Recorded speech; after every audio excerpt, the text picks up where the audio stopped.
ሰበር ዜና የአሜሪካው የውጭ ጉዳይ ሚኒስቴር ማርኮ ሩቢዮ ሀገራቸውን አስጠነቀቁ። የአሜሪካው የውጭ ጉዳይ ሚኒስቴር ማርኮ ሩቢዮ እኛ ያየነው ኢራንን ለመምታት መዘጋጀታችን ነው።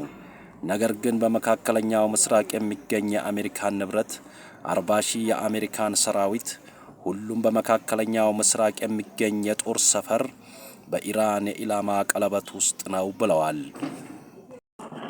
ማርኮ ሩቢዮ እንዳሉትም የኢራን ሰራዊት ትዕዛዝ ተቀብሎ ሙሉ ዝግጅት ጨርሶ ጣቱን ቃታ ላይ አሳርፎ አንዲት የአሜሪካን ጥቃት ብቻ ነው የሚጠብቀው።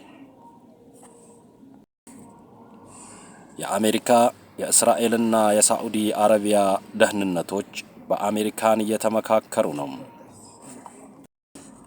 ሳዑዲ አረቢያ የአየር ክልሏን እንደማትፈቅድና ለአሜሪካ የሎጂስቲክ ድጋፍ እንደማታደርግ ገልጻለች። ሆኖም ግን በኢራን ላይ ስለሚወሰደው እርምጃ በአሜሪካን እየተመካከሩ ነው።